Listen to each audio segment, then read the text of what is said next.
In this video, we're going to continue talking about shutter speed. Remember in the last video, you were introduced to shutter speed. We talked about how it's measured in fractions of a second or sometimes in whole seconds. We talked about the trade-off with respect to shutter speed, how the faster the shutter speed you use, the less likely you are to have any blur in your pictures, but at the same time, the less light you're letting in to get a proper exposure. So you have to deal with that. And then we talked about the different times you use different types of shutter speeds. What we're going to do now is get into how you really use it. In today's video, we're going to talk about fast shutter speeds, when you might want to use them and how you go about doing it. In the next video, we're going to talk about slow shutter speeds, when you might want to use those and how you go about doing that. What you're going to find is, both on the fast side and the slow side, shutter speed gives you some of the coolest effects that you can achieve in photography. So I think this is really going to add a lot. Anyway, let's get into fast shutter speed. And when it comes to using a fast shutter speed, you have to think about it in two ways. The first way is you have to think about what is fast enough to make sure that there's no camera shake in my camera and no blur that results from that. And I'm assuming, of course, that you're not using a tripod or any sort of stabilization. That's the first thing you need to think about. Now, when it comes to that, there's no one size fits all, so I'm going to introduce you to a rule that's going to help you with this. It's called the reciprocal rule. And if that sounds like you're going to have to do a bunch of math or something, don't worry, because this is actually pretty simple. And I'm actually going to show you ways to make it even simpler. All the reciprocal rule is that you put a 1 over your focal length, and that is the minimum or longest shutter speed that you can use and ensure a sharp picture. Okay? Let's talk about that for a second. Remember, your focal length is on your lens, and it's just the number of millimeters that you're using by zooming in or zooming out. And so the more you zoom in, the higher the focal length. What that's going to mean is the more you zoom in, the shorter the shutter speed that you're going to need to use. Now, why is that? It's because zooming in is essentially magnification, and that magnification is going to magnify the movement as well. So think about it that way. You can see this a little bit for yourself. If you put a long lens on your camera and then hold it up and look through it and then try to hold it steady, you'll have a much harder time doing that than you will if you put, say, a wide angle lens on your camera. In that case, everything will look pretty steady. So that's kind of a demonstration of how it works. In any event, just to go through the numbers, let's say you had a 50 millimeter lens on your camera. All you do is put a 1 over the 50, and your slowest shutter speed to guarantee a sharp picture is 1/50th of a second. If you used a wide angle, let's say something really wide like a 16 millimeter, then you'd put a 1 over that. All you need to use there is 1/16th of a second, and your pictures should be sharp. Again, in the case of a long lens, let's say here a 200 millimeter lens, then 1/200th of a second would be what you needed to do there. Now, what I'm talking about here is called effective focal length. These will be the numbers that are on your lens, and they assume that you're using a 35 millimeter or full frame camera. If you're using an APS-C or another camera that has a crop factor, then you may want to add to that a little bit just to ensure that you get sharp pictures.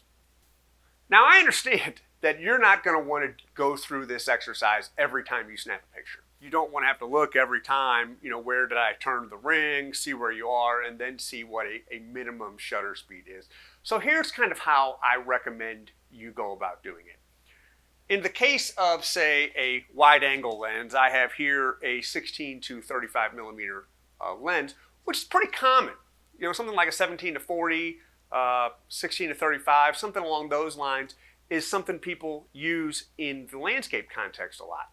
So in that case, assuming you're hand holding, then what I would recommend there is just go something like 1/40th of a second and just consider that as your absolute bare bones minimum, meaning longest possible shutter speed.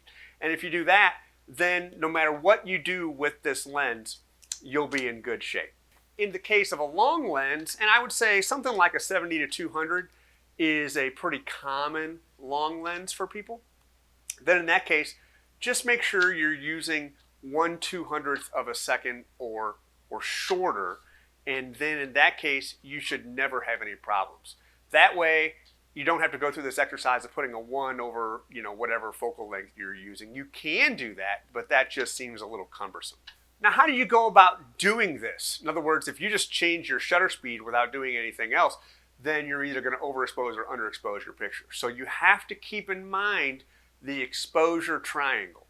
Here we're talking about using fast shutter speeds, right? So that's going to restrict the amount of light that's coming into your camera. What you'll need to do then is rely on the other two parts of the exposure triangle to increase the light. What that means is using a wider aperture and then using a higher ISO. So you'll need to rely on those two things in order to get the exposure you need. Then you can use the fast shutter speed and they'll offset each other and that'll get you there.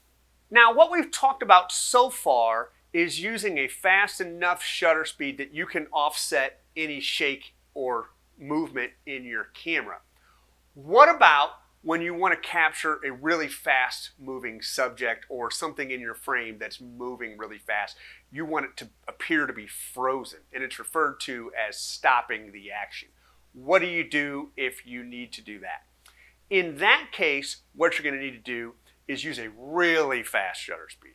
Let me give you a couple of examples here just to get us rolling.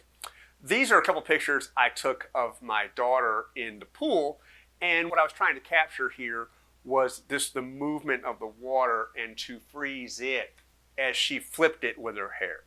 This first shot I'm showing you here, I was able to use a 1/3200th of a second, so 3200th of a second, and I was able to do that with a wide open aperture, and here it was f2.8, and I was able to keep the ISO low at 100, but you can see the water droplets are not moving, and it's kind of a cool effect that's there with this really fast shutter speed. Now, I moved on from that and took another one. In this case, I wanted to use an even faster shutter speed, and this is actually 1/8000th of a second. Again, I used the widest aperture on this lens, and it was an f2.8, but I increased the ISO to, in this case, to 250 in order to get this really fast shutter speed. And keep in mind that what you're dealing with here is middle of the day, direct light, super bright, and everything else. So I was able to do it without moving the ISO up too much. You may have to move the ISO up to 400, 800, 1600, something like that. And don't be afraid to do that. But that's the kind of thing you're going to need to go through, the exercise you're going to need to go through in order to get these fast shutter speeds, in order to stop the action. Now let's talk about when you might want to use this and how you might want to use it in contexts that actually you might run into every day. And I'm going to do that by showing you 4 pictures. The first picture is a picture that I've shown you before, and it's one of my wife skiing. In this case, it's outdoors, and so I've got plenty of light, and so I was able to do nothing more than use a wide open aperture and to bump up the ISO a little bit, and then I got a 1/2000th of a second shutter speed, and you can see she's totally stopped there and crisp and sharp and everything like that. And so in these cases when you're outdoors trying to get someone, all you got to do most of the time is open up the aperture and then bump up the ISO a little bit, and you'll be in good shape. Let me show you another example, and this one doesn't actually have a person in it. It's a wave that I'm catching or trying to catch right as it's about to tip. And in this case, I wanted a little more depth of field, so I didn't use a wide open aperture. I think I was like at f5.6 or f8 here. But I do know that it was a 1/800th of a second shutter speed, and in this case, that was fast enough to sort of catch the water droplets and freeze them and stop the action in that fashion. A lot of times, however, you're going to be working indoors or in bad light, and you're going to have to make a series of compromises. This next picture I'm going to show you is one of my daughter in a play, so it's indoors, and mercifully, they were using spotlights and stuff like that, so I was able to use a 1/500th of a second shutter speed. I used a wide open aperture and I bumped up the ISO to 1600 here, and that's the sort of thing you're going to need to do in these contexts, is just go wide open on the aperture and crank up the ISO. Now, in that case, I got a little lucky because there was a spotlight and all that sort of thing working. Many times, you're going to be just working with bad light. And I see this from people all the time, whether their kids are playing any kind of indoor sports. Hockey is a big one. And people are trying to capture them with this sort of bad light. How do you go about doing it? And there, it's just tough. And you're going to be going through a series of compromises. What you always need to do is just go wide open on the aperture every time. And then it's going to be this trade-off that you're going to have to go through between how high can you go on your ISO versus how slow on your shutter speed. If you can keep the shutter speed at 1/200th of a second or faster, that's going to really help.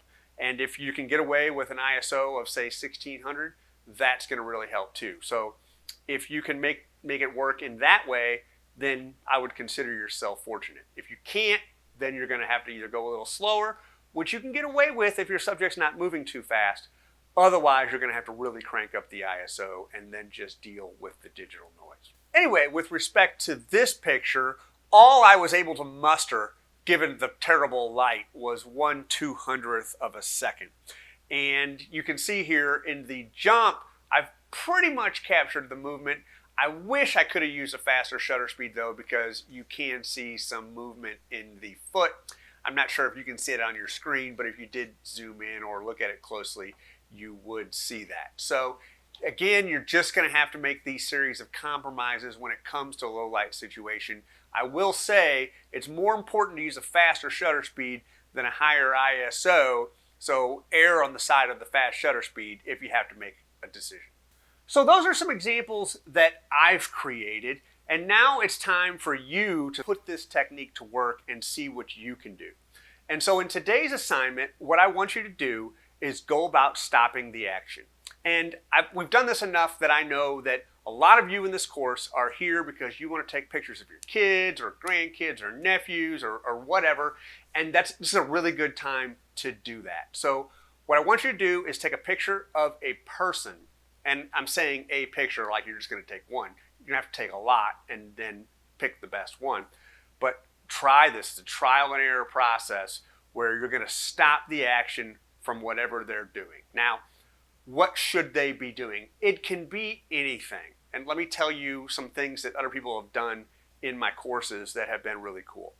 One is like any sort of flipping water, whether they're using their hair, or maybe a frisbee has been kind of cool, or even sometimes just a cup where they're flipping water and you can stop the water droplets in midair and it looks pretty cool. Another one is if they're engaged in any kind of sports, then that's really cool. You can just capture them doing that and try to stop the action in that way. If they're not doing that, then even something as simple as just jumping on a trampoline, we've got some really cool pictures of people doing that. You can do anything. It doesn't matter, and those are just some ideas. But in the end, all I care about is that you go out and that you capture a person, and that when you do it, you stop the action. So give that a try and have some fun with it. And then when you come back in the next video, we'll get into using slow shutter speeds.